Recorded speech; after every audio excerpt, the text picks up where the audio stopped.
যারা বেশিরভাগ পুনর্বাসনের চিন্তা করবেন, হাসিনার যে পরিণতি প্রজন্ম করেছে, আপনাদের পরিণতি তার চেয়ে ভয়াবহ করবে শাপলা চত্বরের এই গণহত্যার বিচারের পাশাপাশি এইখানে হত্যাকাণ্ড, আলেমা সাঈদীকে কেন্দ্র করে, রায়কে কেন্দ্র করে যে গণহত্যা সহ জুলাই আন্দোলনের যতজন শহীদ হয়েছেন, প্রত্যেকটি গণহত্যার সুষ্ঠু বিচার অবশ্যই করতে হবে।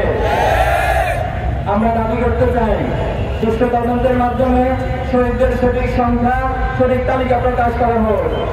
আমরা আরো দাবি জানাতে চাই শাপলা চত্বরের এই ঘটনাকে কেন্দ্র করে রাষ্ট্রীয়ভাবে শাপলা গণহত্যা দিবস ঘোষণা করা হোক।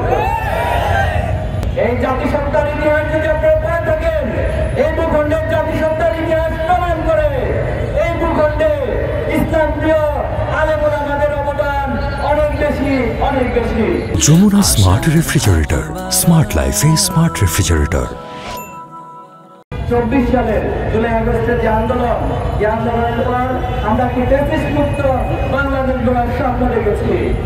আপনারা এখনো যদি শহীদ পরিবারের কাছে খোঁজ নেন, দুঃখজনক হলেও সত্য, আজকে 9টি মাস অতিবাহিত হচ্ছে, কিন্তু শহীদ পরিবারের কান্না এখনো থামেনি।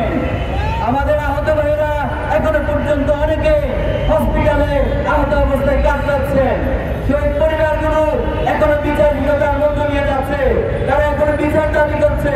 দুঃখজনক হলেও সত্য, অনেক আসামি যারা গণহত্যার সাথে সম্পৃক্ত ছিল, তারা আমাদের শহীদ পরিবারদেরকে বিভিন্ন হুমকি ধামকি দেওয়ার চেষ্টা করে মামলা প্রত্যাহারের জন্য তারা হুমকি দিচ্ছে।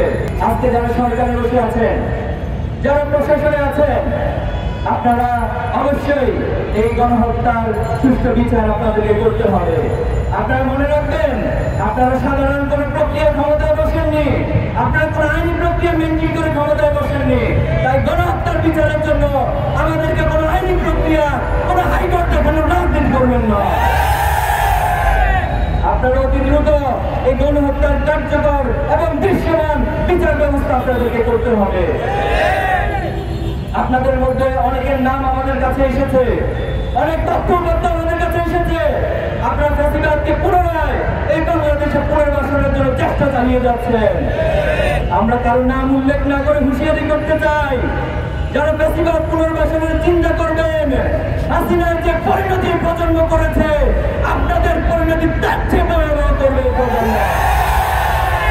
আমরা আপনাদেরকে আহ্বান জানাতে চাই, আমরা একটি চূড়ান্ত বিপ্লব এই বাংলাদেশে অদূর ভবিষ্যতে সংগঠিত করব ইনশাআল্লাহ।